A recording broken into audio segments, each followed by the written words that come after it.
In the hadith in Sahih Muslim, Ibn Masud radiallahu anhu narrates that the Rasulullah sallallahu alaihi wasallam told us the story of the last man to leave the hellfire.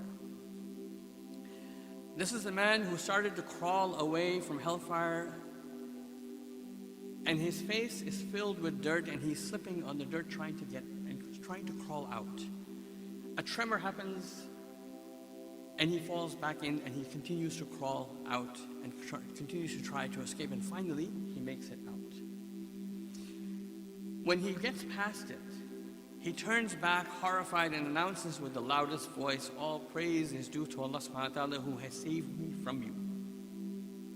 This is the man who just came out of hell, and he's cursing it just as he's walked out of it. This is a terrible place that may Allah subhanahu wa ta'ala save us from.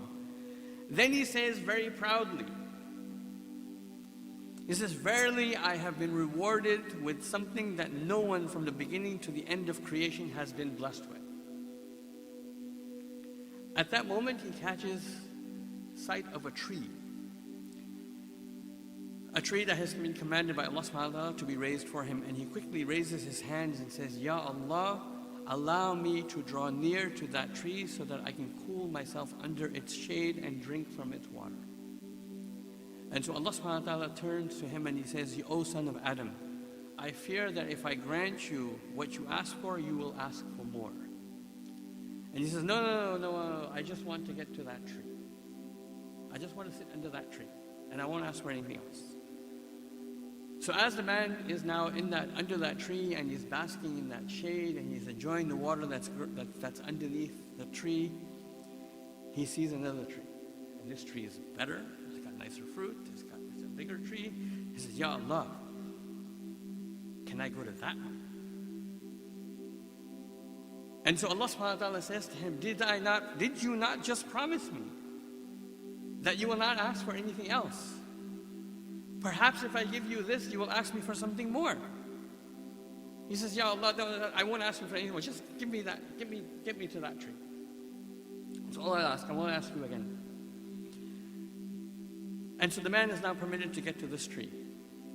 So he's sitting in this tree, and he's enjoying from the shade, and he's enjoying from the fruit, and he's enjoying the drink.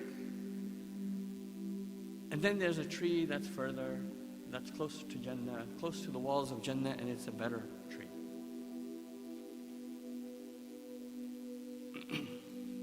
And so he turns to Allah subhanahu wa ta'ala again.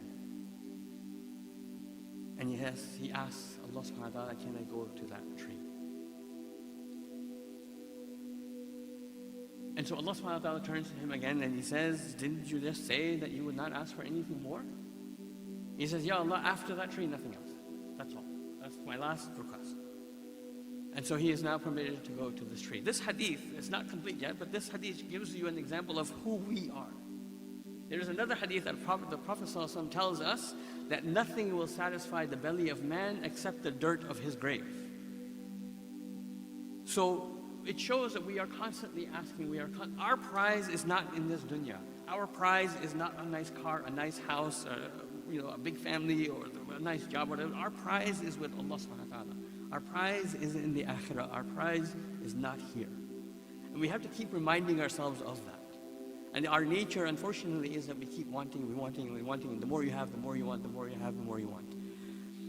So this tree now is next to the walls of Jannah. And so he's sitting under the tree, and he's enjoying the shade, and he's enjoying the water, and enjoying the fruits, and he can hear the sounds and the laughter and the enjoyment that's happening inside the walls of Jannah.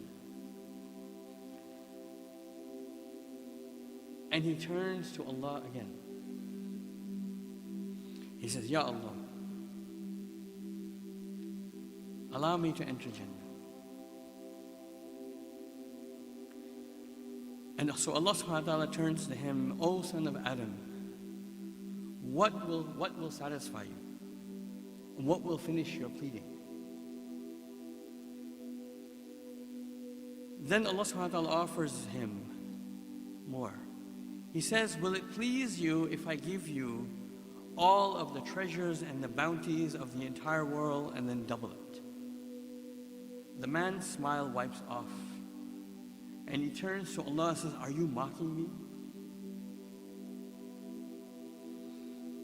And so Ibn Mas'ud at this point started to laugh. And he actually he said to his students that, ask me why I'm laughing. He said, I am laughing because Rasulullah ﷺ started laughing at this.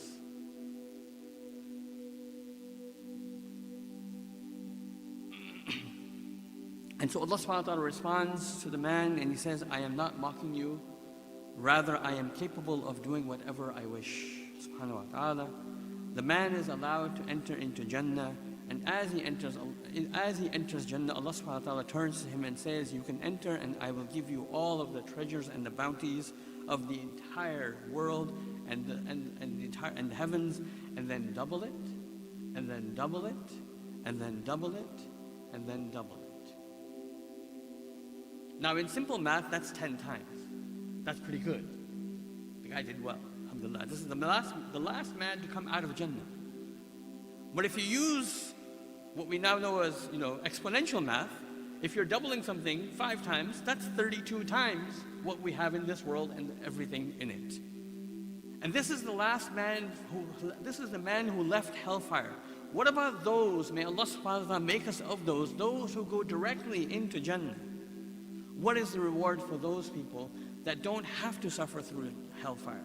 May Allah subhanahu wa ta'ala make us of those who are able to go to Allah subhanahu wa ta'ala and have an easy judgment and able to walk into Jannah very easily and get all of the gifts that are in there.